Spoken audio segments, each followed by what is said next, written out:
Բարև ձեզ սիրելի բարեկամներ, եթերում կլոր սեղան հաղորդաշարն է եւ այս անգամ եւս մեր հյուրերը ամփոփող են։ Ես ներկայացնեմ մեր հյուրերին հերթով Արտակ Սարգսյան, Քոչարի ազգային վերացնի կուսակցության նախագահ, Աշոտ Գևորգյան, ֆիզիկա-մաթեմատիկական գիտությունների դոկտոր պրոֆեսոր,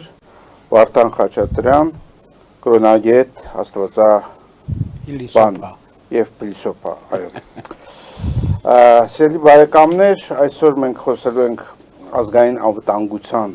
կարևորագույն թեմաներից։ Ասեմ, որ մոտ 2 շաբաթ առաջ մենք հարցում արեցինք եւ ազգային անվտանգության եւ սահմանային անվտանգության եւ ընդհանրապես անվտանգության հարցը 3000 մեր հեռուստադիտողների մասնակցությամբ YouTube-յան ալիքի վրա արված հարցումը ցույց տվեց, որ 2 խնդիր ունենք, առաջին տեղը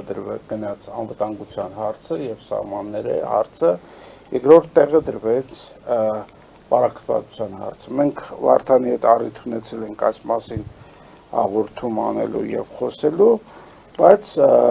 կարծում եմ, որ անվտանգության հետ կապված հարցերը կարևորագույնն են եւ ես պիտի խնդրեմ երևի Վարդան ձեզ, որպեսզի փորձենք ներկայացնել այդ անվտանգության բազմակողմանիությունը, որովհետեւ անվտանգությունը դա միայն մի կոմպոնենտով չի պայմանավորված միայն ռազմական հզորությամբ, չի պայմանավորված միայն տնտեսությամբ, չի պայմանավորված նաև պետություն ժողովուրդ հարաբերություններով, այլ ընդհանուր մի կոմպլեքս բան է, որի մասին ես կուզենայի դուք խոսեք։ Գիտեք, անվտանգությունը ըստ էության դա ձեր ասած այն մթնոլորտն է, որը պետք է գոյություն ունենա երկրում եւ առաջին հերթին պետք է խարսխված լինի հասարակական արդարացիության վրա, ոչ թե արդարության, այլ արդարացիության, որովհետեւ պաշտպանված է միայն այն երկիրը, որի քաղաքացին ամեն պահի իշխանությունների կողմից ստանում է իր իրավունքները կամայական իրավիճակում։ Ну, չեմ ուզում ավելի լավ բերեք ճշգրիտն ասենք, դա պետության մշտական եւ անընդհատ կամքն է յուրաքանչյուր քաղաքացուն մատուցելու իր իրավունքները կամայական պահին։ Դեռևս 4-րդ դարից, 3-րդ դարից չի փոխվել այդ արդարացիության եւ հետեւաբար հասարակական արդարացիությունը որպես այդպեսին անվտանգության մի անվիճելի բաժինն է, մեծ եւ այս տեսակետից իհարկե կան նաեւ պաշտպանվածության աստիճանը։ Մենք քաղաքակրթություն ենք, որը հիմք է դրել ամրակայված քաղաքների քաղաքակրթությանը, այսինքն առաջինը մենք ենք, որ կառուցել ենք բերդ ամրոցներ եւ ստեղծել ենք քաղաքային մշակույթ, դա պարզերևում է մեր դյուցած ներգությունից։ Պետք է նշեմ, որ ներկայիս իմ կարծիքով, անձամբ իմ կարծիքով, անվտանգության կարևորագույն հարցը հայ ժողովրդի միասնականությունն է, որովհետև ավելի մեծ արժեք, ավելի մեծ նշանակություն ունեցող երևույթ դժվար է պատկերացնել, իհարկե կա նաև մշակութային անվտանգության հարցը, կա ռազմական անվտանգության հարցը, գոյություն ունի համաշխարհային անվտանգության շրջանակի սպասարկում քո կողմից եւ հետեւաբար նրանց կողմից, այսինքն միջազգային կառույցների կողմից ստանալը այն ամենը, ինչը որ կապված է անվտանգության հետ, գոնե ճանաչվելը եւ սպասված լինելը կամայական այն կենտրոններում, որոնք աշխատացնում են միջազգային անվտանգության արդեն մեխանիզմները, ուրեմն արտաքին կա, գոյություն ունի ներքին, իսկ ներքինի մեջ ամենակարևորը ես հատկապես համարում եմ դա մեր ժողովրդի ամբողջականությունն է, գլխավոր խաղաքարտը, որովհետև 90%-ից ավելին դրանք հայ քրիստոնյաներ են, դու մարդուն հարցնում ես, ինքը կարող է չի էլ աղոթում, ասենք, բայց միևնույն է ինքը ասում է, որ ես հայ քրիստոնյա եմ եւ 90%-ից ավելի ուրիշ այդպիսի երկիր գոյություն չունի այսօր, ցավոք սրտի, ամբողջ աշխարհով մեկ տեղի է ունեցել սեկուլարիզացիա, այսինքն ապակրոնականացում, որի հետևանքով այդպիսի ծանրության կենտրոն այլևս չկա, այսինքն Ամերիկայում Թրամփի շատ լուրջ մտահոգությունը այսօր նաև այն է, որ իջելացած քրիստոնյաների թիվը 50-ից 50%-ից ցած եւ վասպ քրիստոնյաների թիվը այնտեղ մեջ արդեն կազմում ավելի ցածր թիվ, որը ինքը համարում է, որ այն ծանրության կենտրոնը, որի վրա կարող է մնալ Ամերիկայի Միացյալ Նահանգները շարունակել իր միջազգային հեգեմոնի, այսպես ասած, կարգավիճակը վտանգված է։ Ինչից ելնելով մենք տեսնում ենք նաև այսինքն միջազգային քաղաքականության տարուբերումներ եւ ցանկալի կլներ, որ դրան անդրադառնայինք, ուղղակի նշեմ, որ չնայած այն հանգամանքին, որ մենք ապրել ենք ռազմական վայրի վերումներ, այսինքն այդ 44-օրյա պատերազմը, հետո Արցախի մարդաթափ, այսինքն հայաթափ լինելը, մենք այնուամենայնիվ պետք է հաշվի առնենք մի կարևորագույն հանգամանք, որ մեր անվտանգությունը պայմանավորված է նաև կորուստների կամ զգալի կամ ամբողջական վերադարձով, որովհետև անվտանգությունը հնարավոր չի հատված կորցնել, հատված տարածքներ զիջել եւ վերջին հաշվով պատկերացնել, որ մենք անվտանգության շեմը մեր բարձրացրեցինք։ Այդպիսի բան չկա ուղղակի աշխարհում։ Շատ լավ, ընդհանուր պատկերացումների հետ համաձայն եմ, բայց տեսեք, խոսքս ուղղում եմ պարոն Սարգսյանին։ Փաշինյանի կառավարությունը եւս կարծես թե փորձում է հոգալ Հայաստանի անվտանգության հարցերը իրենց ձևով։ Նրանք ինչ են ասում ըստ էության։ Ասում են եկեք անցյալի էջը թերթենք, ինչ եղել է, հիմա սպանել են, ցեղասպանել են, մեր տարածքները գրավել են, կարևոր չի։ Քանի որ իրենք մեզնից ֆիզիկապես ուժեղ են,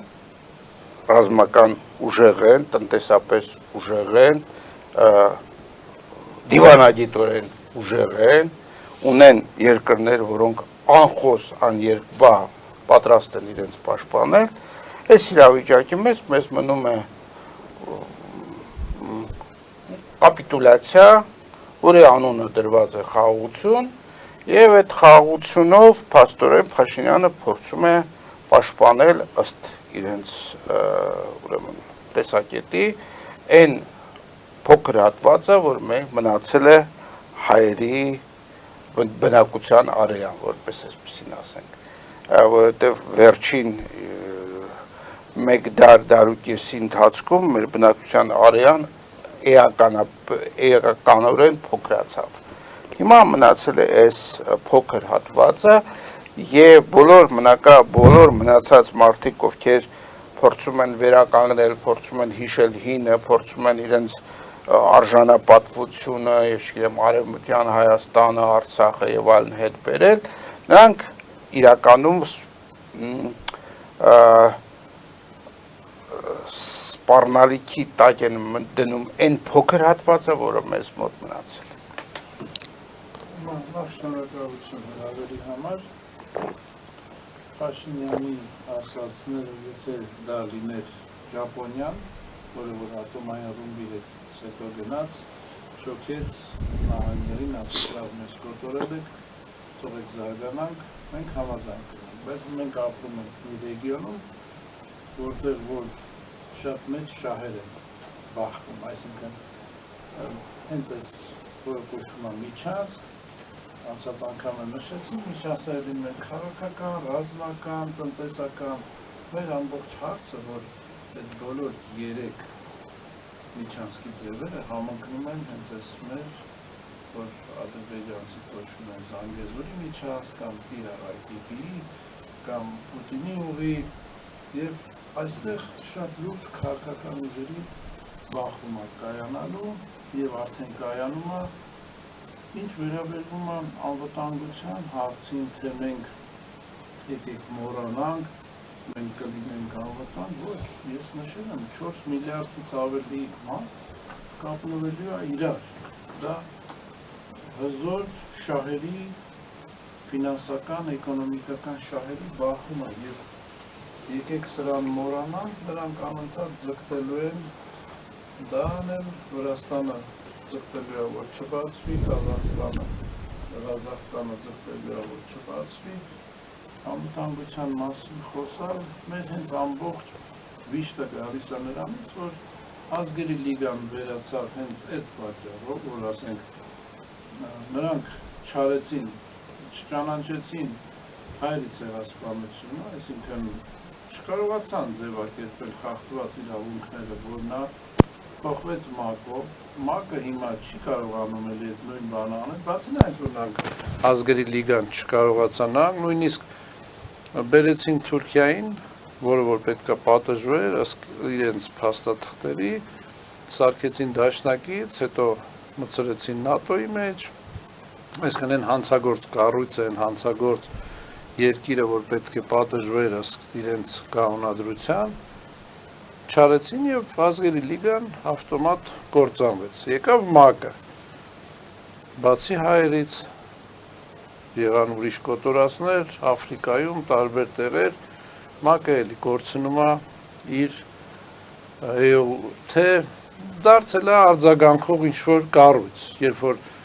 պարոն Տրամպը ասում է, որ ես նոր համակարգ եմ ստեղծում, դա էլ է փլվելու, քանի որ ի սկզբանե կա հարց, որ չի լուծվել, իսկ երբեք խախտված իրավունքը նոր իրավունք չի կարող ծնել։ Այսօրվա իրականությունը ինչ է դարձել, ոչ ոքս ապահոված չենք, այն ազգերի լիգայի ժամանակ, որ մի պետությունը մյուսին պատերազմ էր հայտարարում եւ գնում էր պատերազմներ, այսօրվա պատերազմները առանց հայտարարելու են, թե շատ հեռու չգնանք, Արցախյան 44 օրյա պատերազմը սկսվեց ինչ-որ զորավարժություններից, այդ SVO-ն, Ռուսաստանի, Ուկրաինայի դեմ էլի զորավարժություններ, չնայած Բայդենը ասում էր, մենք օրն էլ գիտենք եւ հենց այդ օրը համընկնեց, Ռուսաստանը հրաժարվում էր, ասում էր, մենք չենք հարձակվելու, մի խոսքով, այսօրվա իրականությունը դարձել է այն, որ չկա այդ բարոյական կողմերը, որ մի պետությունը պետք է մյուսին պատերազմ հայտարարի եւ մենք ապահովենք, եթե կնքեցինք խաղաղության պայմանագիր, հա, ինչ ձև էլ դա լինի, մենք ապահով ոչ ոք չի հայտարարում պատերազմ, չկա այդ հայտարարությունները ուժի կիրառումով հարձակվում են, գրավում են եւ նախագահ են գողանում երկրից, այսինքն ինչ-որ նոր հասարակարգ է, որը որ մեզ կործանելու է։ Հասկանալի է, շնորհակալություն։ Ես հիմա առաջարկում եմ գովազդային դադար, որից հետո խոսքը կտանք պարոն Աշոտ Գևորգյանին։ Գովազդայի եթերում։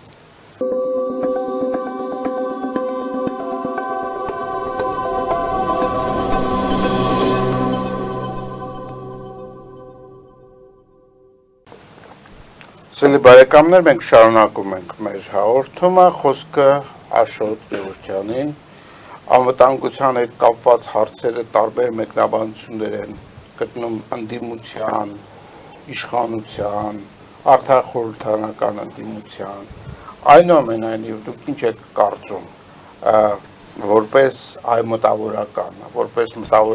որը որ հայտնի է արտասահմանում, որի հեղինակությունը կասկածից դուրս է, այս իրավիճակի մեջ լուծումը, որտեղ եք դուք տեսնում։ Նախ շնորհակալություն հրավերի համար, ըստ էության պարոն Խաչատրյանը շատ կարևոր սահմանումները տվեց անվտանգության, ինքը բազմակոմպոնենտ հասկացողություն անվտանգությունը, սննդի անվտանգությունից սկսած մինչև ռազմական, բայց ամեն դեպքում, քանի որ ազգը դա հասարակական համակարգ է, հոգևոր անվտանգությունը շատ առանցքային է,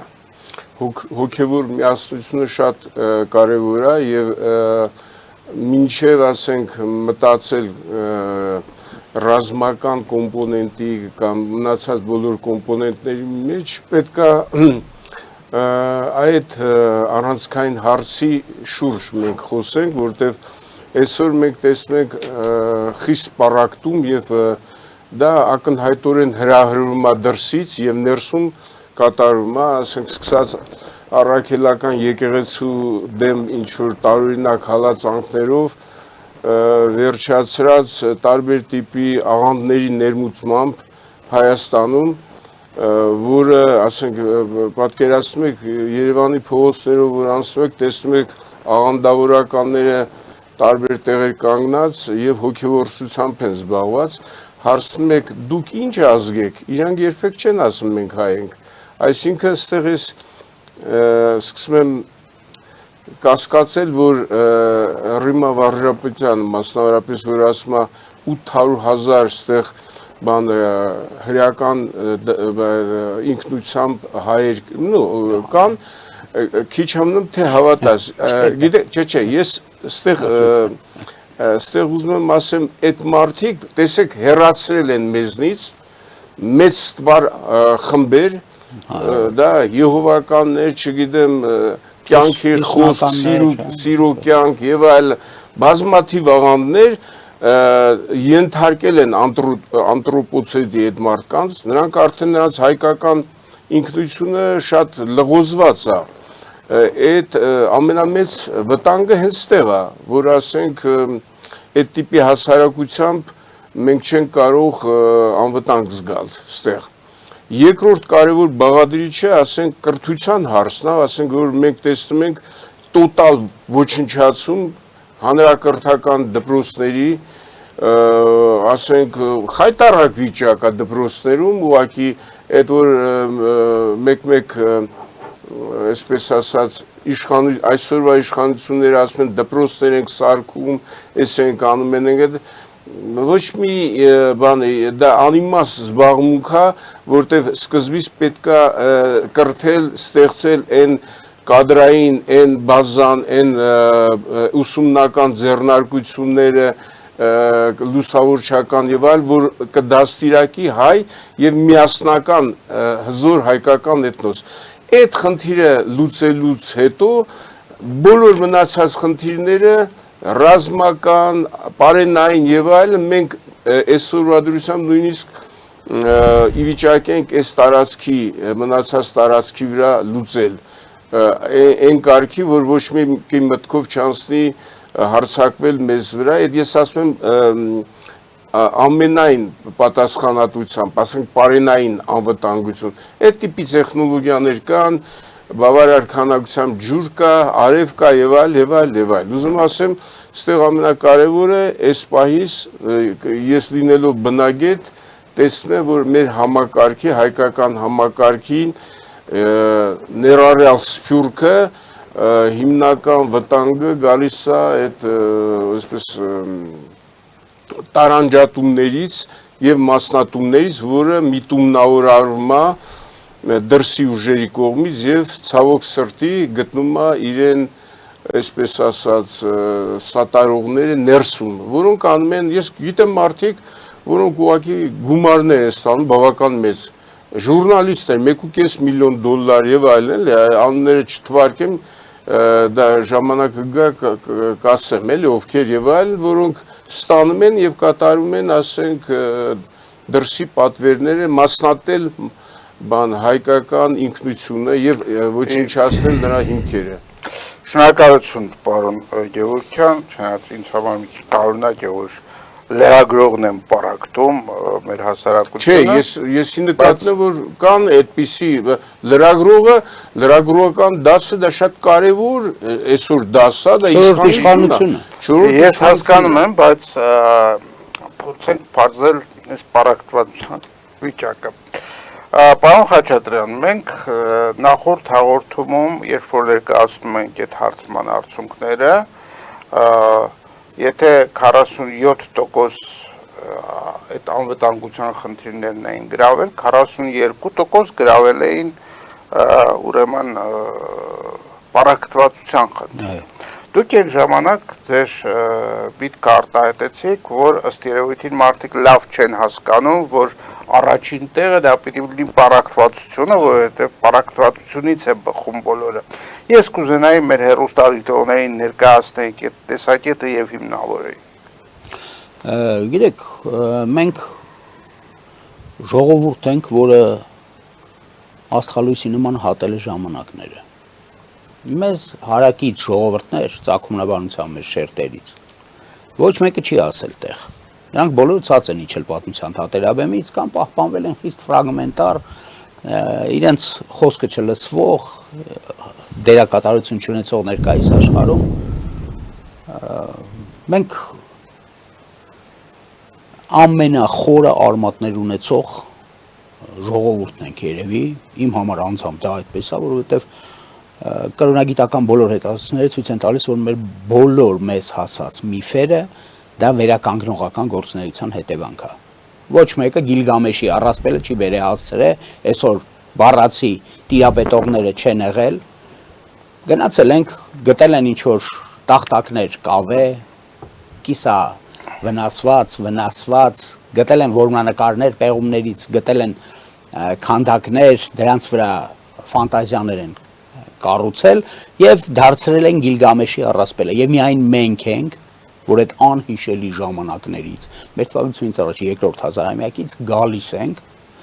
եւ մարդիկ կրողները եղել են ողջ, որոնցից գրվել է համահավաքը եւ Սասունցի Դավիթ էպոսը որպես այդպիսին։ Հիմա մեր միասնականությունն է, որ մեզ բերել հասցրել այստեղ։ Եթե մենք պարակտված լինենք, տեսեք, մենք հսկա բազմություն ենք ունեցել, հսկա, որովհետև նա տիրապետելիս է եղել Բյուզանդիայի ողջ ինքնությանը։ Մենք ունեցել ենք արքայական դինաստիաներ Բյուզանդիայի գահի վրա։ Այդ արքայական դինաստիաները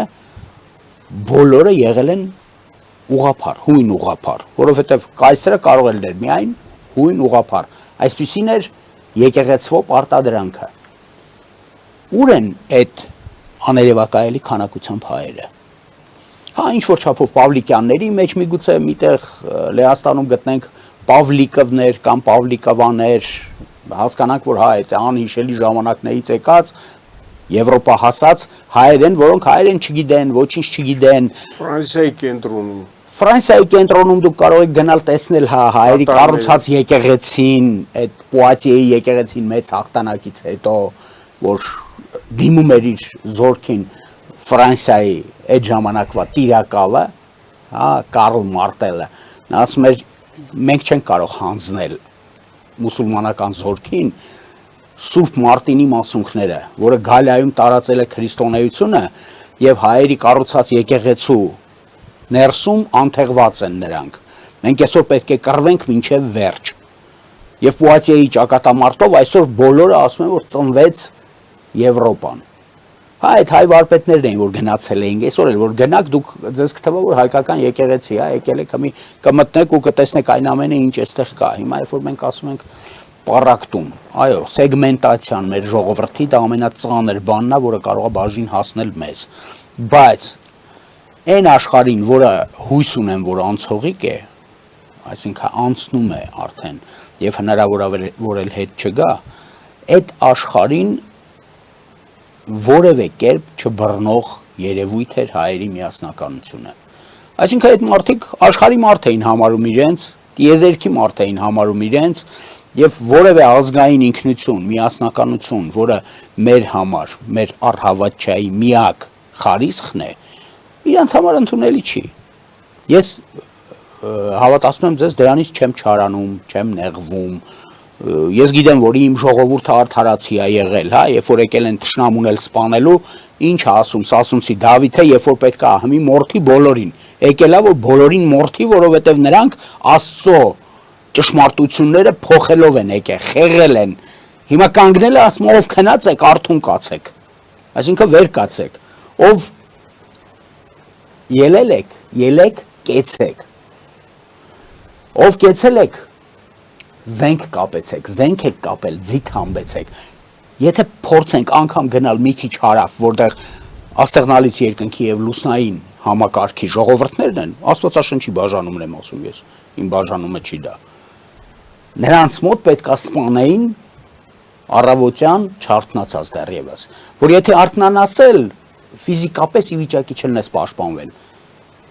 Այսինքն նենգությունը կար եւ հանգարց այստեղ բացարձակ հակառակ արժեքը, ով քնած եք արթուն կացեք, վեր կացեք։ Հերթով թվում է, որից հետո սկսվում է այդ պատերազմը, որտեղ ինքը կանգնացնում է մյուս բազմությանը կոտորելը, համարելով որ կոտորելը էլիտային, որոնք մեղավոր էին, այն մյուսներին բերել են։ Ամեն մինը մի տանճարակ, ամեն մինը մի մոր որդի, չի ուզում սպանել մյուսներին։ Այս բացառիկ հումանիզմն է, որ մեզ պահել է այդպիսի միասնականության մեջ։ Հիմա կորցնել այդ միասնականությունը իրար դեմ բերել, այդ հումանիզմը կորցնել նշանակում է կորցնել մեր ինքնությունը, կորցնել այն, ինչը պատմության ամբողջ ընթացքում որպես շարժիչ մեզ բերել ու բերել է, անցակացրել այդ ժամանակները։ Նորից եմ կրկնում, մենք աստղալույսի նման ենք անցել այդ ժամանակները, շամփրել ենք այդ ժամանակները։ Մեր թվագրությունից առաջ 4-րդ հազարամյակից գոյություն ունենք, կանք ու պետքա շատանանք էլ, չէ՞։ Շնորհակալություն, իհարկե, բայց ձեր հայացքը դեպի ետ էր։ Ես ուզում կուզենայի, պարոն Սարգսյան, ձեզնից լսել ավելի շատ, իսկ ինչու՞ն է խնդիրը, ինչու են Հայաստանում պարակտված։ Հայերը այն ժողովուրդը չեն, որոնց կարելի է քարոզ կարդալ եւ իրենք բոլորը այսպես միակարծիք դառնան ինչ որ հարցի շուրջ են։ Խորհրդային շրջանում, երբ կար այդ գաղափարախոսության դիկտատ, նույնիսկ այն ժամանակ խոհանոցներում եւ գիտեին, որ այդ ամբողջը լեզվի հարցը դրվեց միակ համասարանը, որ դուրս եկավ Երևանի պետական համասարանը, որ լեզուն չի կարող փոխվել, ռուսերենով չի կարող փոխվի։ Ռուսերեն էին ուզում, որ բոլոր առարկաները անցնեն։ Այո։ Եվ այն ժամանակ այդ բանը կար։ Հիմա տեսեք, հիմա իրականությունը էս է, որ իշխանությունները մի բան են ասում, անդիմադիրները այլ բան են ասում, արտախորհրդարանական ընդդիմությունը այլ բան է ասում, եւ ամեն մեկը կարծես իր հետևորդներին գտել է այդ հայ ժողովրդի զանգվածի մեջ, իսկ դա բավականին լուրջ պարակտում է, որովհետեւ դրանք իրարամերժ բաներ են ասում։ Նույն բաժակին նայում են տարբեր կողմերից եւ հարցը դա չի, որ բոլորն էլ ճիշտ են ասում։ Խնդիրն այն է, որ այստեղ մտել է բավականին մանիպուլյացիա բոլոր կողմերի մոտից եւ ժողովուրդը դադարել է հավատալ, բայց այդ դադարել հավատալ դա էլի այսպես միասնականության մեջ կմնար, լուր միասնականության մեջ, բայց այդպես չի։ Մարտնչող ատելություն կա իրար նկատմամբ եւ անգամ այդ ատելությունը երբեմն նույնիսկ ընտանիքներ է մտնում, եթե ամուսինները տարբեր այսպես քաղաքական բաներ ունեն, նախասիրություններ ունեն, այդ այնտեղ վեճեր են առաջանում։ Այդ վեճերը հիմա ամբողջ հայ հասարակությունը այսպես կտրել է։ Ինչու եւ ինչ պետք է անել դրանից դուրս գալու համար։ Ուրեմն տեսեք, նախ գանք նրանից, որ սա Միկի Մաուս տաունը չի, հա, առաջվա այդ եթե պատմությանը հավատանք Հիսուսի ժամանակները չի, որ բոլորը ներկա էին բոլոր իրադարձություններին։ Այսօր հասարակությունը դարձել է ինֆորմացիայի սպառող։ Մենք չենք կարող գտնվել բոլոր իրադարձությունների ժամանակ այդ նույն տեղում, կամ համ շատացել ենք, համ մեծացել է, ել եմ ասում, սա Միկի Մաուս տաունը չի, որ 5 հերոս է, կամ միջնադարը չի, եթե պատմությանը հավատանք, որ ամեն ինչ հրապարակում կատարվում էր, բոլորը ներկա են լինում, դարձել ենք ինֆորմացիայի սպառող, դա ամենավտանգավոր։ Մեր տներում։ Այո, դա ամենավտանգավոր հարցն է, որ դարձել ենք ինֆորմացիայի սպառող եւ սպառում ենք այն, ինչը որ մեզ տալիս են։ Եվ բազմաթիվ այդ տեխնոլոգիաներով, թե Overton-ի, թե այլ տեխնոլոգիաներով շատ հաջող ուղղով ազդում են, կարողանում են ազդել մեր հասարակության վրա։ Քանի հատ տեխնոլոգիան է դրսից գալիս, քանիսը ներսի է, բայց հիմնական նպատակը նույնն է, այս միասնությունը բաժանել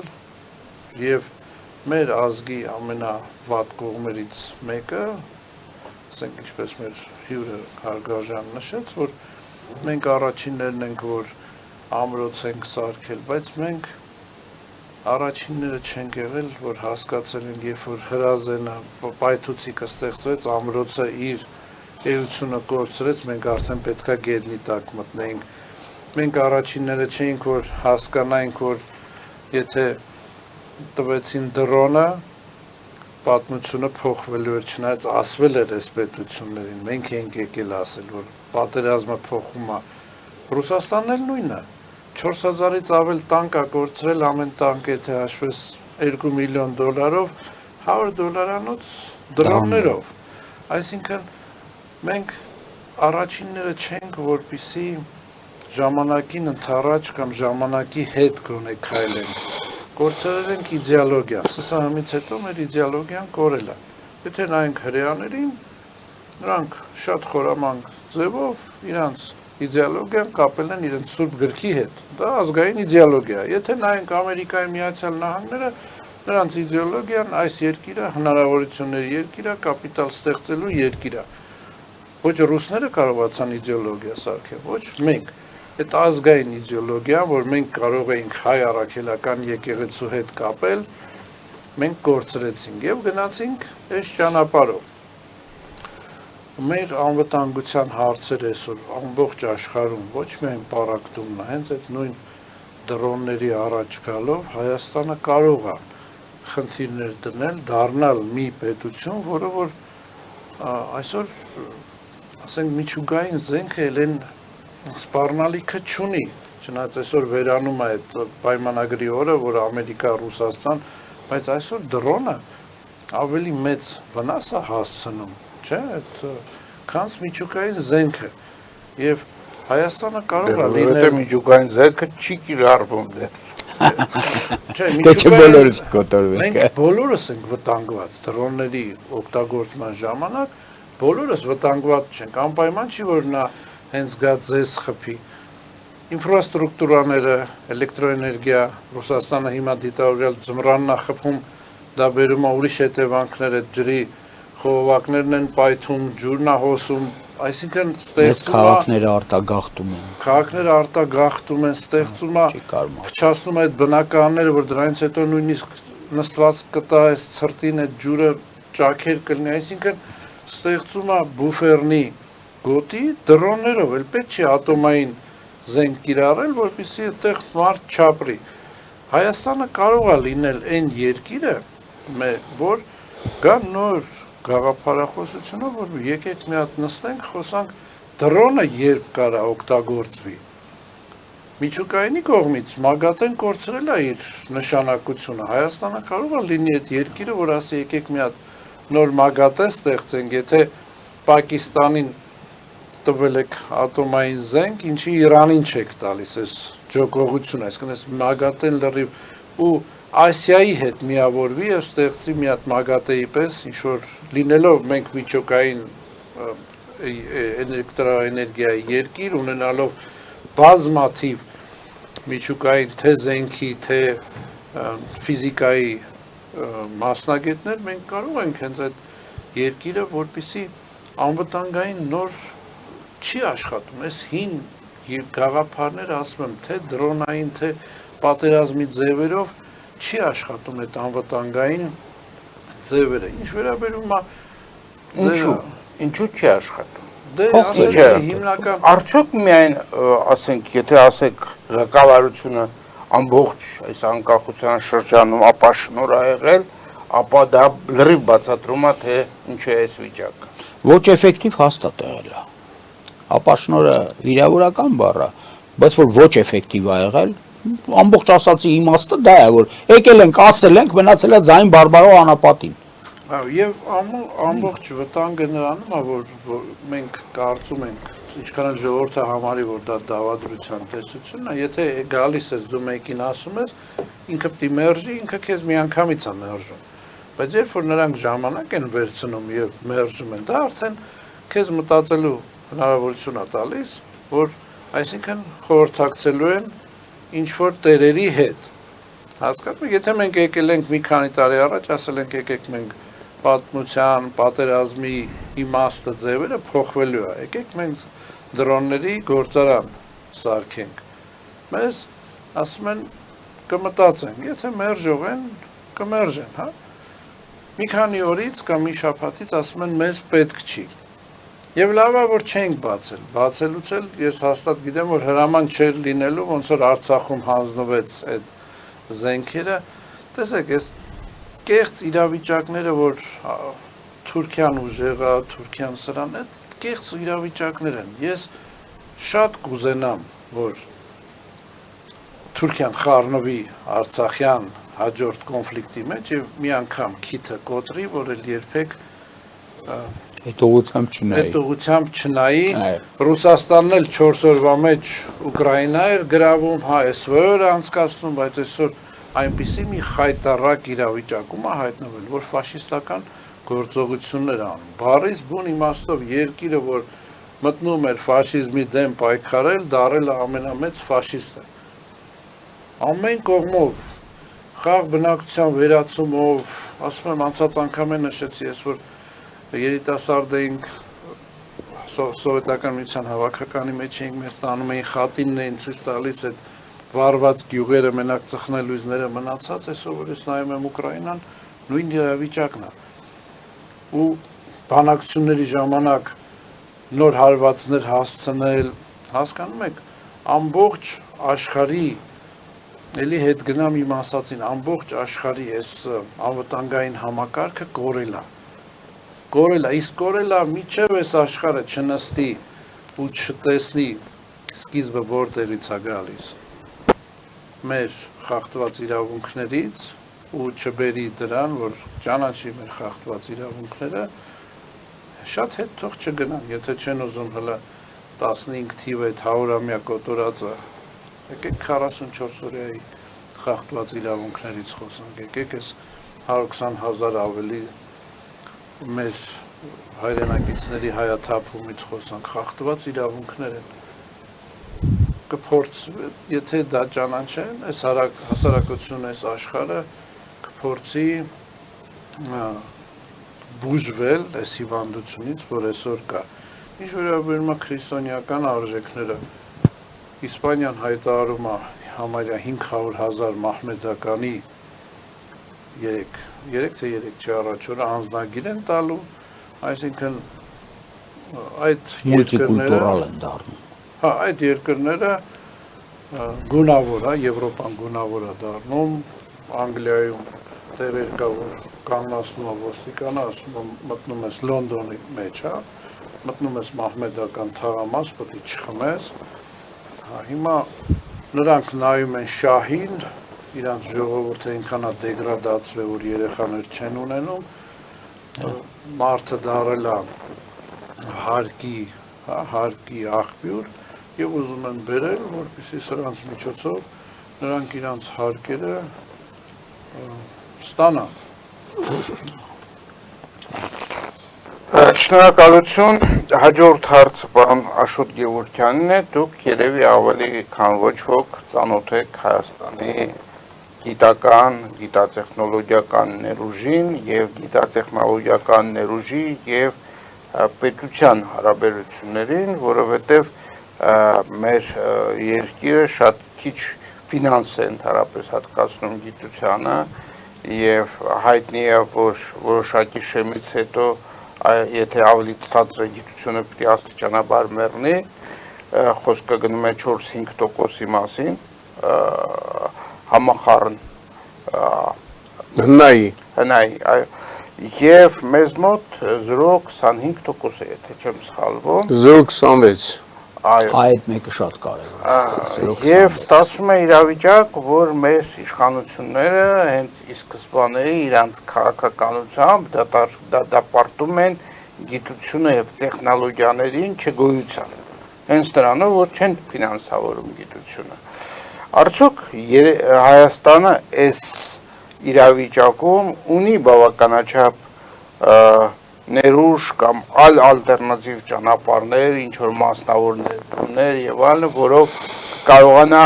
առանց կառավարության այդ հոգացության պահել այդ գիտատեխնոլոգիական ներուժը եւ դրանով պատրաստել այնպիսի բաներ, որոնք կարող են մեր անվտանգությունը ապահովել։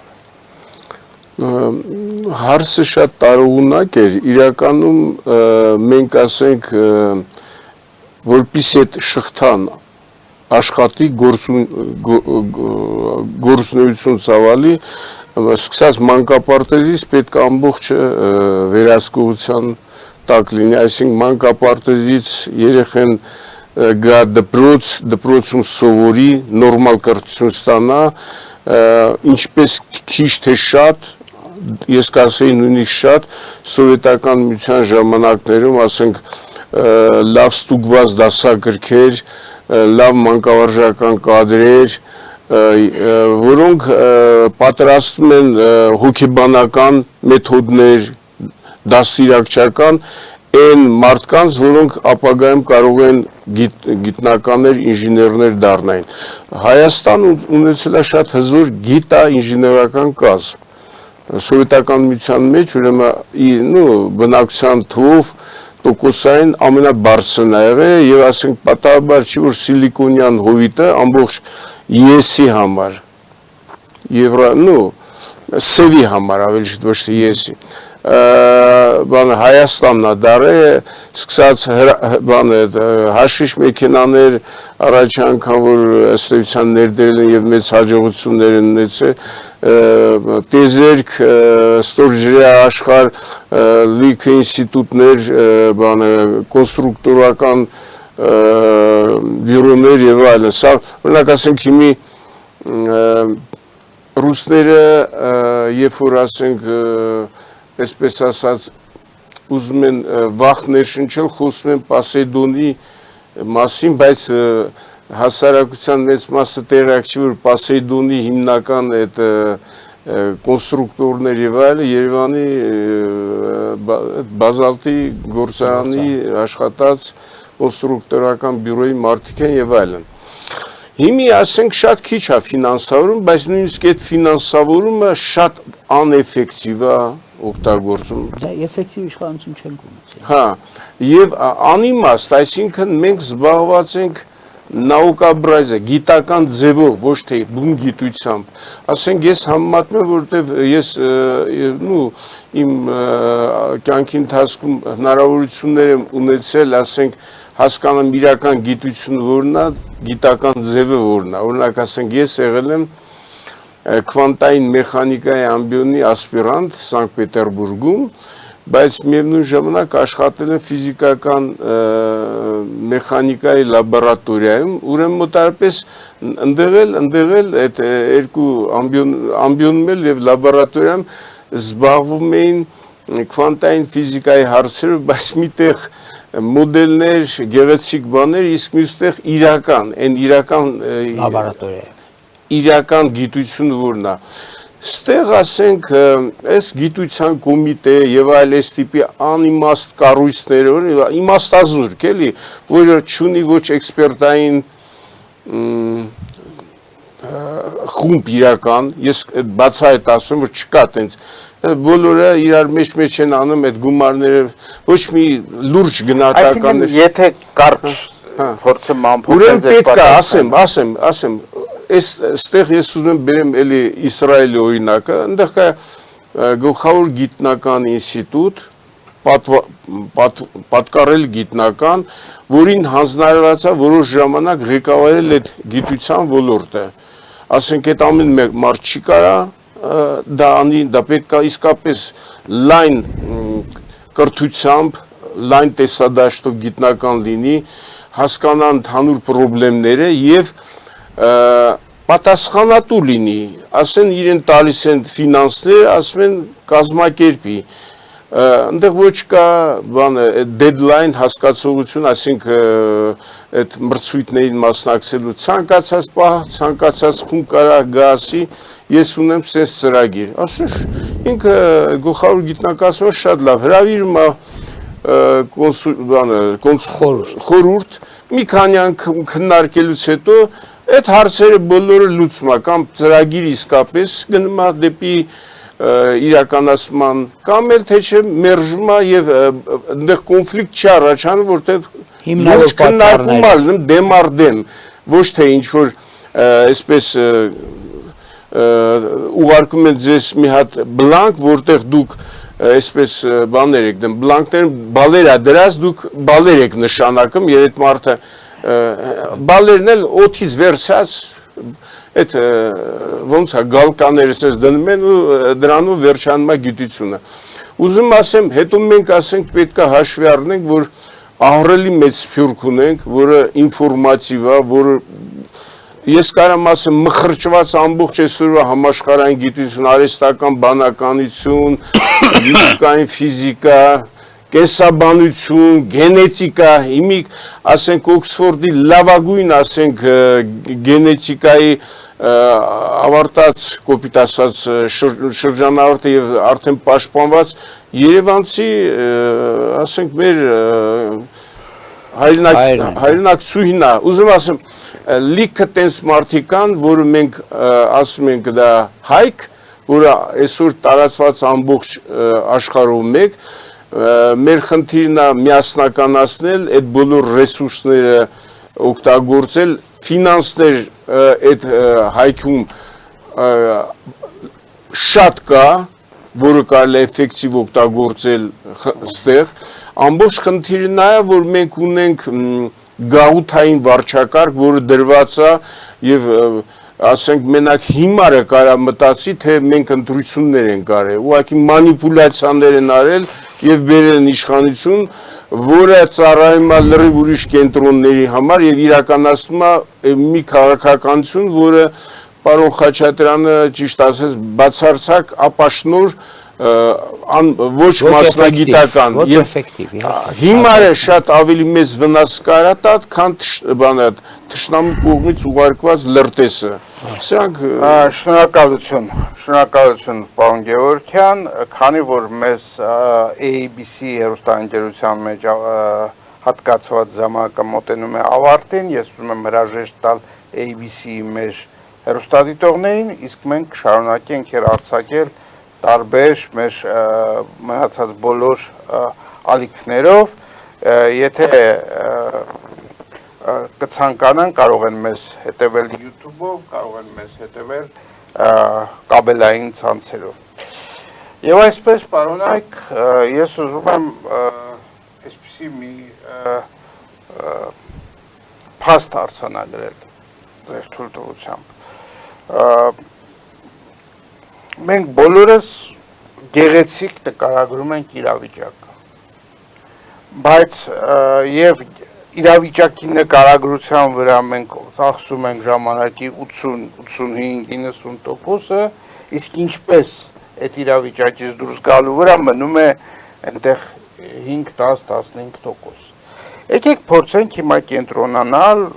ես հասկանում եմ, որ սա գուցե մի փոքր անակնկալի կբերի ձեզ, բայց ուզում եմ հասկանալ լավ, տեսակ իրավիճակը գնահատեցիք, բազմակողմանի քննարկեցիք, իրավիճակից դուրս գալու ձեր պատկերացումները, ելքերը, պարոն Խաչատրյան։ Գիտեք, դա բարդ հարց է, հատկապես երբ որ մոտալուտ ընտրություններ գոյություն ունեն։ Եվ ըստ էության երկրի դիմագիրը պետք է որ փոխվի կամայական ընտրություններով, եթե դա ընտրություններ են իրականում։ Այսինքն այն ամենը ինչը ապագային դեպի պետք է միտված լինի, այդ ընտրություններում պետք է տանի հաղթանակ։ Եվ ոչ թե այն ինչ որ եղել է անցյալում եւ որևէ կերպ չի արդարացրել իրեն։ Այսինքն ոչ էֆեկտիվ է եղել է բացարձակ շատ դեպքերում ուղղակի մասնագիտական հենքից զուրկ մոտեցումները եւ մենք հիմա պետք է գանք նրան, որ այլևս այդպիսի բան չկրկնվի։ Մենք դեպի ետ չենք կարող գնալ։ Մենք պետք է միտված լինենք առաջ եւ լավ պետք է պատկերացնենք, որ մեր ապագան դա հայքն է, ինչպես ասեց որ մեր պարոն Գևորգյան Աշոտը, դա հայ ժողովրդի ողջ ունեցած համաշխարհային պոտենցիալի աստիճանական մերձեցումն է, աստիճանական միասնականացումն է, բայց նորից եմ կրկնում, այդ միասնականացումը պետք է սկսվի Հայաստանից, Հայաստանի Հանրապետությունից, որովհետև Հայաստանի Հանրապետությունն է այն յուրօրինակ միջուկը, որը որպես ձգողական կենտրոն իր վրա կարող է պահել հայքը, համայն աշխարհով մեկ սփռված հայերին։ Ինչ է դա նշանակում։ Առաջին հերթին գիտություն, մշակույթ։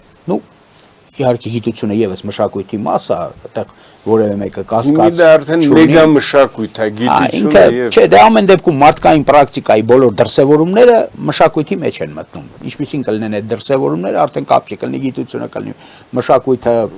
կլինի, չգիտեմ, ճարտարապետությունը, ազատ արվեստները, որը կլինի, այդ ամեն ինչը մտնում է հենց այդ մշակույթ ասացի մեջ։ Երբ որ մենք ասում ենք, մենք պետք է լավ պատկերացնենք, որ մենք շատ մեծ գործ ունենք անելու եւ գիտական կենտրոնացման տեսակետից եւ մշակութային, որովհետեւ միակ տեղը, որտեղ արտադրվում եւ վերարտադրվում է հայկական մշակույթը, Հայաստանն է։ Այսինքն, երբ որ մենք խոսում ենք անգամ երգից, երաժշտությունից, այն ամենից, ինչը ոգեղեն էությունն է սնում մարդու, մենք ուզենք թե չուզենք, անդրադառնալու ենք էլի Հայաստանի Հանրապետության, որտեղ այստեղ է ստեղծվում։ Առաջ ունեցել ենք տարբեր տեղեր էլ, բայց հիմա չկա այդ ամեն ինչը։ Հիմա վերարտադրում է միայն այս մակերևույթը։ Այ Հայաստանի Հանրապետությունն նրա միասնականությամբ, նրա ժամանակակից աշխարհի զարգացումները հաշվի առնող ալգորիթմով։ Այսինքն ես մի քիչ բարդ բան ասեցի, բայց այն ինչը որ ներկայիս աշխարհի ընթացող ապագան է, մենք դրա մեջ պետք է արտահայտվենք։ Դուք հիմնավորեցիք, թե ինչու է պետք է այդ միասնականությունը, բայց ես ուզում եմ դիմել պարոն Սարգսյանին, ինչպես եք դուք տեսնում այդ միասնականություն հասնելու ճանապարհը, որովհետև շատերն են խոսում միասնականության անհրաժեշտության մասին։ Իհարկե ոչ այնպես հիմնավոր, ոնց ինչպես պարոն Խաչատրյանը, բայց այդ կարծես թե բանի մեջ մտած է, էլի բոլորը խոսում են, ասում են միասին լինենք, միահամուռ լինենք եւ այլն։ Իշխանությունները կուզենան, որ մենք միահամուռ լինենք իրանց սատարող դաշտում, անդիմությունը հակառակն է ուզում եւ այլն։ Ինչպես հասնել այդ միասնականությանը, եթե ինչպես պարոն Խաչատրյանը ասեց, մենք մոտենում ենք ընտրությունների։ Ուրեմն միասնականության չենք հասնի, դա իլյուզիա է, համախմբման կհասնենք։ Միասնականությունը դա նշանակում է, որ ես ձեր հետ ամբողջ տերմինների խնդիր չի սա։ Ոչ, սա տերմիններ չի, դու չես կարող այն մարդուն ում տղան, որ դիրքերում սրտին ցած հողի կամ ձյան վրա պարկած է, ու այն մարդուն ում տղեն նիվա է քշում ռաբիզ երաժշտությունով, բերես միասնականության հասցնես։ Քաղաքում, որ բանակ չի գնացել ու ռաբիզ երաժշտությունով քշում է այն մարդուն ում երեխեն զոհվել է, ու այդ մարդուն ես նիվայի շոֆերներին, վարորդներին հիմա չեմ կպնում, ես ասում եմ երևույթը, այդ մարդկանց դու չես կարա բերես միացնես, դու կարաս համախմբես։ Համախմբես ճիշտ գաղափարի շուրջ, իսկ այսօր ինչ է կատարվում, ճիշտ գաղափարը չեն բերում։ Կառավարվող ընդդիմությունները, հա, չասենք կեղծ, որովհետև նրանք կառավարվող են, նրանք կեղծ չեն։ Պետությունը դրված է մի օրակարգ, որպեսզի ամեն մեկը ձայն գողանա ինչ-որ մի նպատակի համար, որը որ վերջում ծառայելու է պետական օրակարգին։ Տեսեք Ալեն Սիմոնյանի այցը Ռուսաստան, հա, այդ հակառուս իբր, հա, ու երբ որ նրանք սոցհարցումներ են տեսնում, կատարում տեսնում են, որ կա մի զանգված, կներեք, զանգված եմ ասում, ժողովրդի մաս, ով որ մյուս ուժերին սատարում է միայն այն բանի համար, որ ասում է, չէ, կա մենք պետությանը չենք սիրում, բայց կտրուկ փոփոխություններին անվտանգության համակարգում համաձայն չենք, դրա համար մենք ընտրելու ենք, ասենք, այս կամ այն տեխնացուին, որը որ ռուսամետ է։ Եվ այդ 2 կամ 5%, որը որ ընտրությունների ժամանակ դեր է խաղալու, Ալեն Սիմոնյանը գնում է Մոսկվա, ցույց է տալիս, որ մենք դա անգլերեն կոչվում է issue naturalization, հա, այսինքն ոչ թե այդ ընդդիմությանը թողում է մոնոպոլիստ այդ ռուսամետ լինելու համար, նրանք այդ նույն բանը իրանց վրա են վերցնում, որ մենք էլ ենք։ Այսինքն այս կեղծ գաղափարները քանի կա, այս ազգը անգլերեն doomed, հա, ոնց ասենք հայերեն, այսինքն հույս չի ունենալու։ Ու հենց այդ բառերով, որ նրանք ասելու են միախմբված, միավորվել, էլի դա կեղծ գաղափար է, բերելու են փաթաթեն այս ազգի վզին, թե սա կեղծ միավորվել, բայց իրականում ասում եմ, այդ միավորումը չի ստացվելու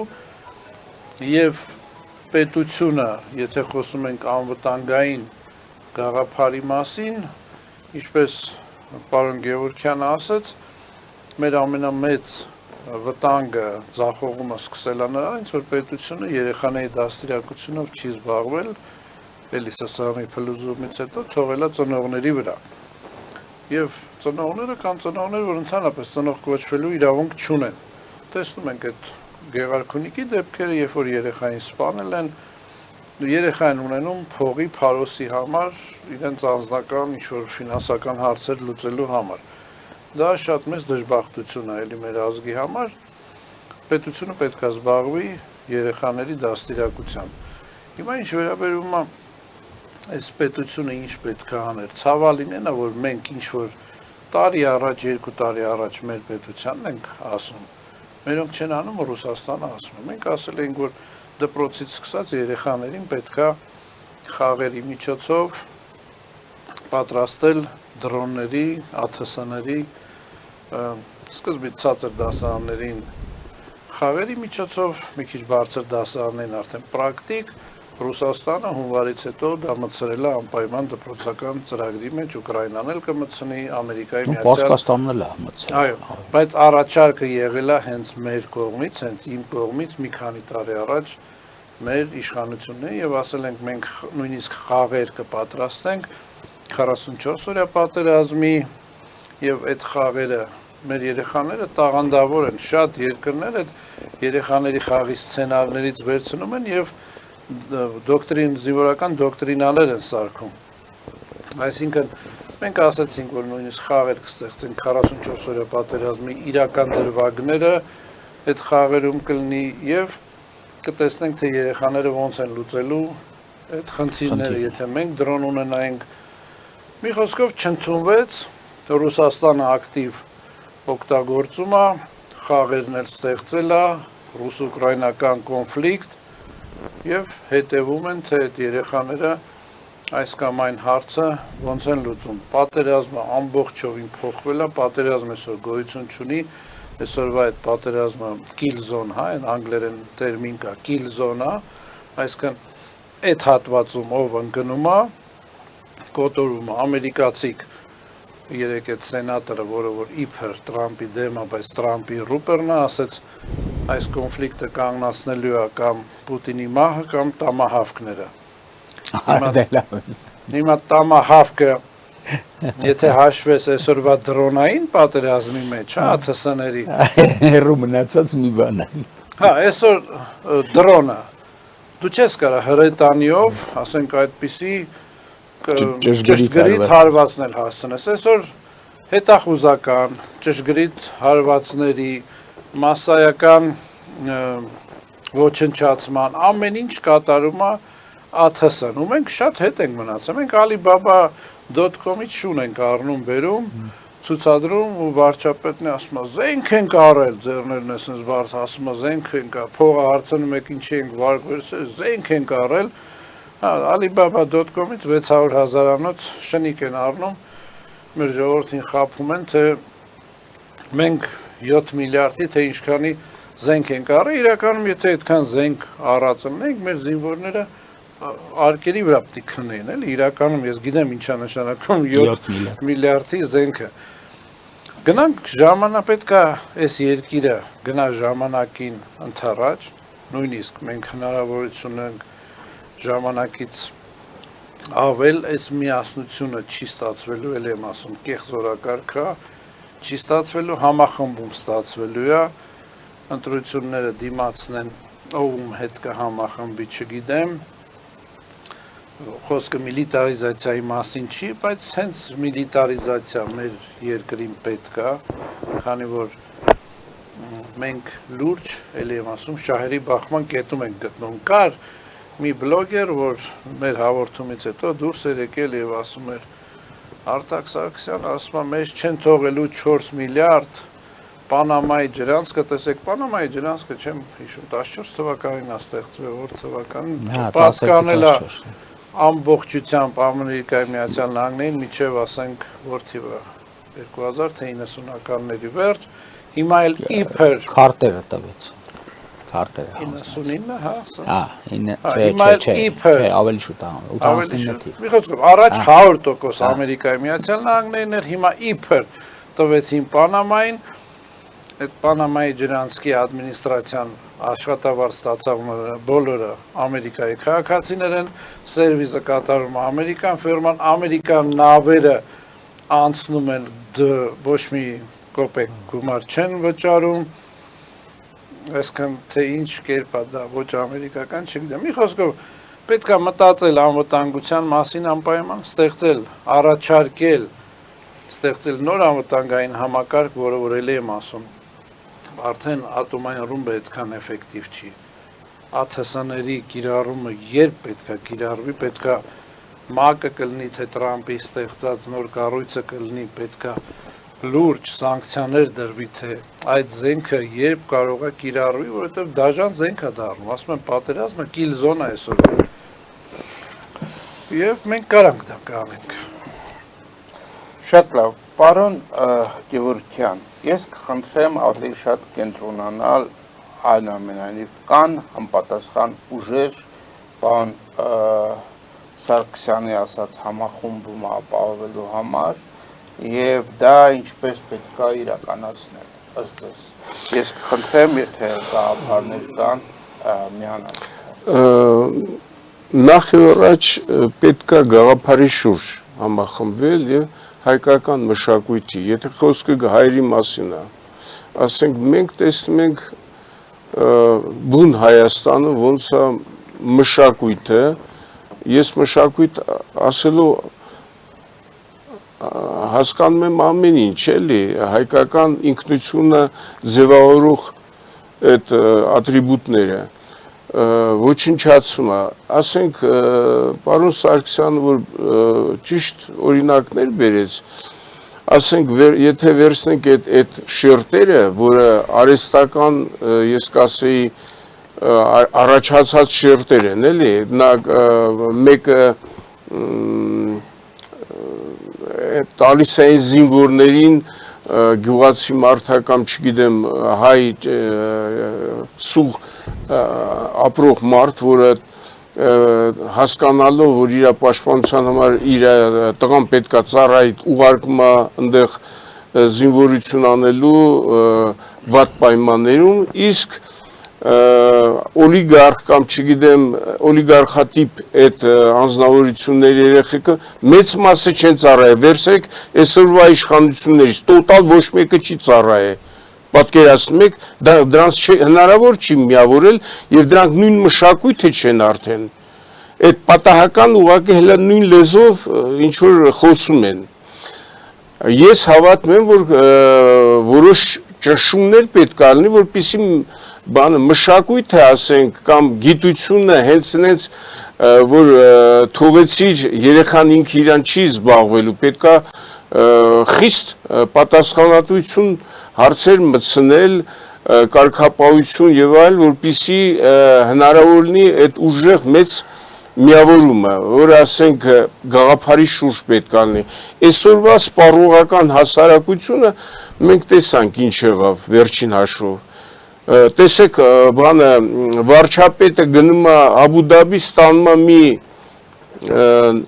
շքանշա մրցանակ, որը բացահայտ դավաճանության մրցանակ է պատկերացնում եք ես չեմ պատկերացնում ասենք 15 թվականին որ այս վիճակում ենք եղել 18 արդեն թվականին Նեմեսիս է ստեղծվել, որը բոլորին պատժել է Եվ այդ բանը կար առաջի Ղարաբաղյան պատերազմի ժամանակ, դրա համար ասենք մի կարամ ասեմ Պոլյանիչկո եւ մնացած սրիկաներին դաժան պատիժ հասավ, բայց հետո դա կանգնացվեց, ներսից կանգնացվեց, այն սրիկաներ, որ բազմեցին ստե իշխանության, լծակները վերցեցին, նրանց միջոցով շատ էֆեկտիվ կարողացան պայքարել, այդ որ դուք ասում եք ընդդիմություն բան, այդ իմ մոտ մի փոքր ժպիտ առաջացնում, ինչ ընդդիմության մասին է, ԲՀԿ, ՀՀԿ, Մայր հայրենիք, չգիտեմ Քոչարյանա մերձ, բանը Սերժ Սարգսյանամերձ, Ծառուկյանամերձ, դրանք բոլորը նույն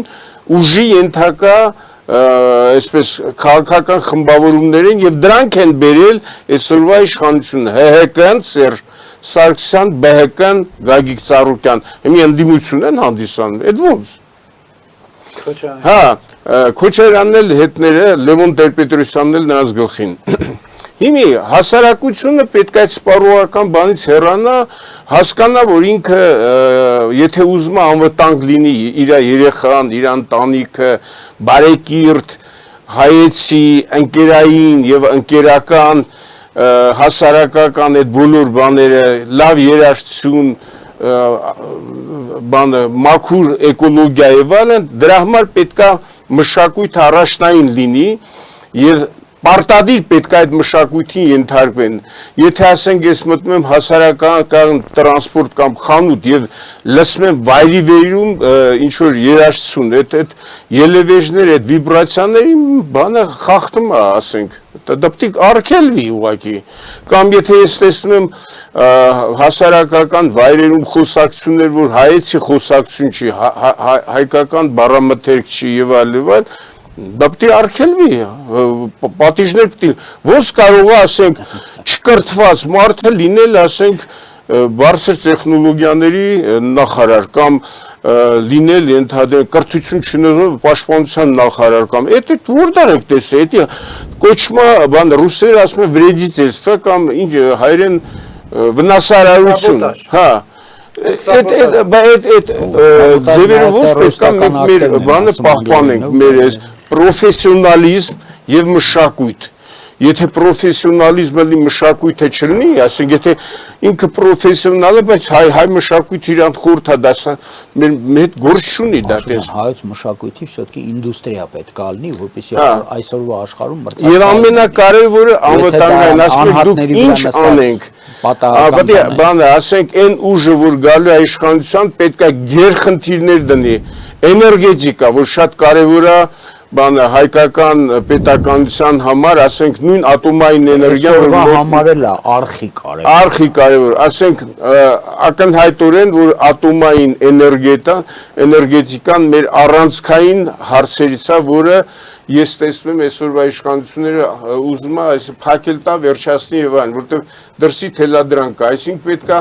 ստեղծել հզոր նոր ատոմակայան, ընդ որում մենք պետք է ոնց որ Սովետ միության ժամանակ լծված ենք այդ գործին ինժեներական հարցերով, գիտական եւ այլ եւ կարանք դա անենք։ Երկրորդը, ասենք ներսի ինտեգրում, ասենք հյուսիս-հարավ մենք ըստ էության բացի քիչ թե շատ ճանապարհներից ավտոմոբիլային չունենք, երկաթգիծ, այդ հերիքա այդ ռուսական երկաթգծերը ոչ մի բան չեն արել 1500 քանի գծամետր այդ երկաթգծից 500 կիլոմետր ուղղակի քանդել վաճառել չեմ ասում ինչ վիճակում է պետք է ստեղծել սա չեմ ասում ես ոչ հակառուս եմ ոչ հակա ամերիկացի ոչ էլ մեզ պետք է ասենք հյուսիս հարավ երկաթուղի ով որ ուժնա որ հիմնավորում է եւ կարա ես ծրագիրը մոտս կա պատրաստեմ սա տնելու տալու տնորենու տնորիներու ջրերի կառավարում որ արխի կարևոր հարց է եւ նոր տիպի գյուղատնտեսություն էկոլոգիա եւ հոգեվոր էկոլոգիա այս խնդիրները որ ուժնա ի վիճակ ոչ թե ասենք ես լսում եմ մի երիտասարդ որը մի հանդես է գալի չեմ ուզում ուժը նշեմ որ բան չլինի էլի ուղղակի ծիծաղելի բաներ ասում դե պիցայի տեղերը կշատացնենք կամ սեքսի նախարարություն կստեղծենք բան այդ տղայան սեքսի նախարարություն ստեղծելու համար այնա գնա Ադրբեջան անենց արա որ այդ նախարարությունը էլ ծնունդ չտա էլի որտեվ բրակը այդ տիպի որ ստեղծում են որը ինքնություն չունի հասկանում եք ադրբեջանցի որ խոսում են դա ինքնություն չունեցող ինչ որ էթնիկ կազմավորում է արհեստական ստեղծված հա դա էլ մեծ խնդիր է որ մենք ասենք պետք է կասպիական արևմուտքը առանց գենոցիդների, որոնք իրենք արեցին Արցախում, Դաշտային Ղարաբաղում, Նախճեվանում,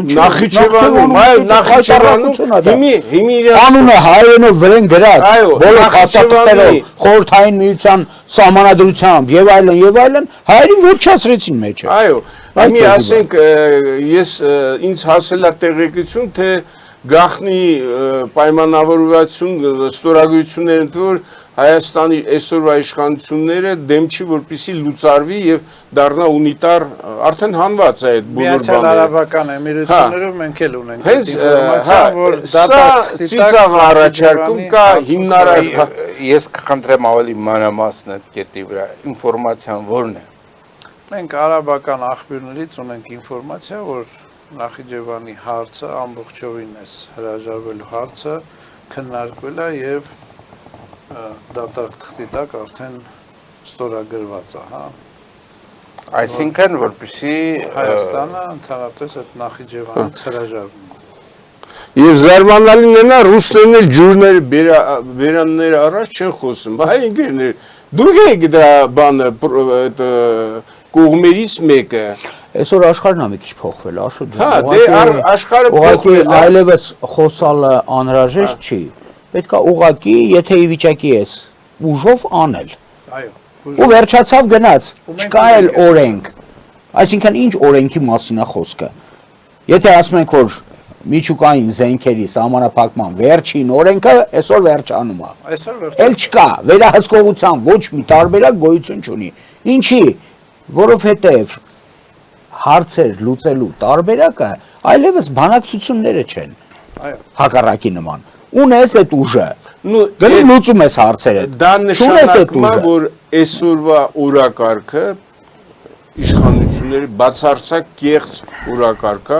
եթե չասեմ վտանգավոր եւ հակահայկական, որտեղ հասարակական վտանգող օրակարգ։ Նրանք ասեն տանում են դեպի հասարակության ուժը, տեսեք, հա, հիմա Պաստորեն պարոն Սարգսյանը երբ որ ասում է որ միասնություն չի կարող լինել, հա, աուտենտիկ միասնություն մարդու նման չի։ Մենք նույնիսկ նույն ձվաբջջից եղած երեխեքը ճշգրիտ իրար կրկնում են, բայց նույնը չեն։ Դա հնարավոր չի, որ ասես կձուլես կդառնա ինչ-որ մի բան, որը հենց մի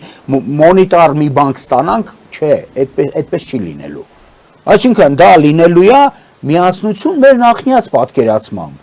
որ մենք գործում ենք ընդհանուր օրենքների դաշտում եւ այդ մթնոլորտը, որ դու նկարագրեցիր, այսինքն որ այդ մթնոլորտը, որը տարբեր կոմպոնենտների պայմաններում սպասարկում է ներսում գոյություն ունեցող ժողովրդի անվիճելի առավելությունների դրսևորումը բոլոր հարթությունների վրա, որոնք ստրատեգիական նշանակություն ունեն հասարակության համար։ Օրինակ 50 դրամ էժան դիզելի շուրջը հաղթելու եք ինչ համախմբում է կամ բենզինի։ Հա, չէ, տենց շահերը եթե շոշափես, բան դե ինչ է, հիմա այսօրվա ալգորիթմները եթե նայես, ասենք քարոզչության այդ խոսույթ, որ մեր մոտ ասում ենք, հա ինչ ասեք կարող է պարտադրվի, էլի, օրինակ Ամերիկան մոտեցրել է Արմադան Պարսկաստանի ափերին եւ այնտեղ խոսում է որ դե Ամերիկան փորձում է բանակցություններ վարել։ Ախպեր այդ Արմադանը չի գնացել, էլի, եթե փորձում է բանակցություններ վարել։ Էսկալացիայով խնդիր լուծել։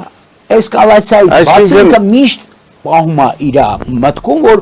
ուժային լուծում, հիմա փաստորեն ստացվեց, որ ուժայինը կարող է չստացվի, տարբեր բաներ մեջ մտան, տարբեր հաշիվների դերևս ելան, Իսրայելը պահանջեց, որ չխփես հանգարց, որտեվ ինձ են խփելու, որտեվ Պարսկաստանը շեշտը դնում է, որ քեզ են խփելու, հանգարց չմտածես, որ Ամերիկանից կխփի, ես քեզ չեմ խփի, չէ, քեզ են խփելու։ Հիմա ամերիկյան նավերը 900 կիլոմետր հեռու են քաշել, հերիք չի, Իսրայելի նավերն էլ հետո իսկ այն հանգարց ամերիկյան նավերը չփախնեն, դե դրանից հետո իրան կարող է խփեն։ Եվ մի պարսկական դրոնի համար F-35 պիտի թռնի, որ այդ ես ուզում դրոն չի էլի, ես ուզում շեշտել էլի մեր ղեկավար կազմի ամլությամբ էլի, ուրեմն դրոնները դրսովետական միության ժամանակներից Հայաստանում դրոն, եսի նկատում ղեկավարող ինքնաթիռներ, բան, այդ մոդելները մեծ էին նրանք, Հայաստան կոմպակտ են, նրանք մեծ էին։ Չէ, պես կային կոմպակտ էլ կային։ Չէ, առաջ անշանում հլա եղել են, հա։ Կուկուրուզնիկ, դրանից առաջ օդապարիկները։ Չէ, ես ուզում ասեմ, ստեղ մենք եղել ենք այդ գծով Միշտ եղել են առաջավորներից մեկը, բայց ինչա դուրս եկե այս պատերազմում, Արցախյան պատերազմում մեզ այս ղեկավարություն տալը հետամնաց ինչ-որ մի տեղ և թուրքերը, ադրբեջանցիները կամ այդ խառնամբոխը, որ իրան ադրբեջանցիա կոչում, անտրոպոցիդի ենթարկված, այդ զանգվածը, Իսրայելի կողմից պատրաստված, Ռուսաստանի կողմից, Թուրքիայի կողմից հարձակվել է մեր վրա։ Կոալիցիոն արշավանքի է դուրս եկել մեր դեմ, Այո։ այն ուժը, որը որ համարել է, որ ստեղ պիտի իրավուծածով լուծվի։ Ադրբեջանը միավոր չի։ Ադրբեջանը այս շախմատային տախտակի կարող է զինվորել չլի, ես չգիտեմ ինչա։ Թուրքիան զինվոր կարող լինի, ասենք, չգիտեմ, ֆիգուրա էլ կարող լինի, բայց թե ֆիգուրա։ Նա էլ մի բան չի։ Դրանք բոլորը ունեն ինչ-որ շահեր, որոնք սպասարկում են, բայց այդ իրանց հենց շահերը չի։ Իրանց շահերը հաշվի առած դրա մեջ։ Ընդամենը մի մասով։ Հիմա, երբ որ մենք խոսում ենք այս ամեն ինչից, մեր ժողովրդին թվում է, որ ադրբեջանցիք եկան մեզ հաղթեցին։ Ադրբեջանցիք, եթե երկնք բարձրանային, իշնեին ջրի հատակը, իրանք հայերին հաղթողը չէին։ Այդ ես լավ հիշում եմ, էլի այդ Հյուսային Կովկասի Շամիլ Բասաևը, որ գրել էր, որ Իզվեստիայի հռչակավոր հոդվածներ, էլի ասում է, երբ որ մենք կռվում էինք, ասում է, դե Շուշիի հատվածում էի, կռվում էինք, հարաբերական էր կռիվը, պարբերաբար նահանջել ենք մինչև Շուշի, հա, հայերը ավելի համոզված էին, ադրբեջանցիների խնդիրը բավական բարդ էր, բայց երբ որ եկավ պահը, հայերը ոտքի կանգնեցին դիրքերից, ու եկան մեր վրա սվինամարտի, ու իմ կողքի թուրքերը բոլորը փախան, մնացի ես էլ փախա։ Ու ես մի բան հասկացա, որ հայերը լեռնականներ են, ու նրանց այս ազերիները հաղթողը չեն։ Այո, բայց ցավոք սրտի։ Բայց ստացվեց այնպես, որ բերեցին ամբողջ խնդիրը նա է, որ մեզ պարտադրել են ուրիշ ձևի պատերազմ ներսից։ Մեր ինքնությունը ոչնչացնել եւ այլ եւ այն պահը, որ պետք է որոշումներ կայացնել, տարրական որոշումներ,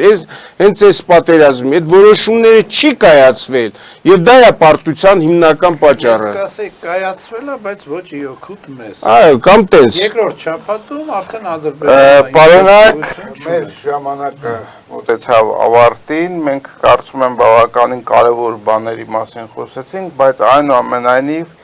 իմ ուզած հստակեցումը անիլիկների շարդրանքը, ծրագիր, Այ ամենակարևորը դու ասեցիր, ծրագիր պետք է լինի։ Այո։ Այդ որ ասում ես ասեք, պետք է ծրագիր լինի, որ կարողանանք, բայց դա քննարկած ծրագիր պետք է լինի։ Այո։ Եվ ցավոք սրտի հիմա մենք մի քանի ամսից ընտրությունների ենք լինելու եւ էլի մարդիկ ընտրելու են ըստ այս կամ այն անձով, դա ունի իր առավելությունները, բայց ունի նաեւ իր մեծ թերությունները եւ ամենակարևորը ծրագիրը, որ դուք ասում եք, շատ կարևոր է որ լինի, բայց այդ ծրագիրը նաեւ պետք է կատարել, որովհետեւ ես օրինակ անդադ դրա մասին եմ ասում։ Կապտեներ մեր ծրագիր ասենք 21 թվականի ընտրություններին հետո։ Տիգրան ջան, եթե դու ընտրում ես չարիած փոքրագույնը, այսինքն նեգատիվ ընտրություն ես անում, վատերի մեջ պակաս վատին ես ընտրում, դու կործանվելու ես։ Դու արդեն մի անգամ այդ ընտրությունն արել ես։ Երկրորդի հնարավորությունը մեր ժողովրդին պետք է հասնի գիտակցականին, որ չի կարա տենց բան լինի։ Ոչ անցյալից կարա լինի, ոչ ներկայից կարա լինի։ Դա պետք է լինի ապագան միտված, ապագան հասկացող, ոչ չարիած փոքրագույնի ընտրությամբ։ Շնորհակալություն եմ հայտնում ձեզ բոլորին, եթե ասելիք ունեք, խնդրեմ։ Ասեք, ամբողջ խնդիրը անձերը չեն, ծրագրերը չեն, համակարգն է, հա, ոնց է այս համակարգը 4 անգամ ժողովուրդը չէր կարա սխալվեր կամ 4 ղեկավար վատը չէր կարա լինել։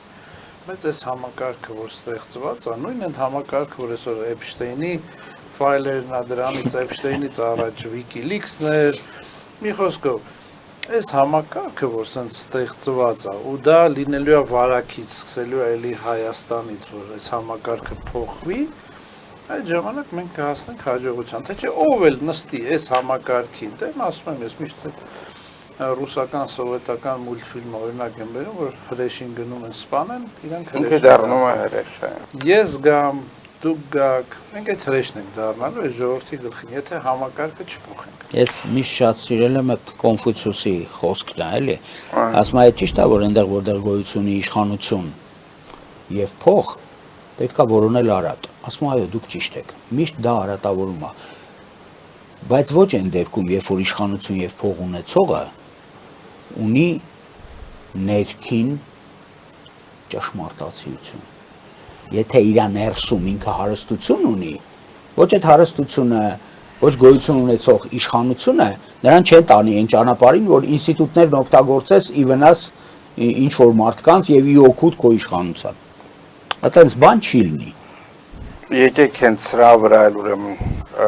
Կոնֆուցիուսի վրա կանգառնանք, ասում։ Եվ սրանով ավարտենք մեր հաղորդումը, շնորհակալություն եմ հայտնում բոլոր մասնակիցներին հետաքրքիր զրույցի համար, իսկ մեր հեռուստատիտողներին հատուկ շնորհակալություն եւ մինչեւ նոր հանդիպում։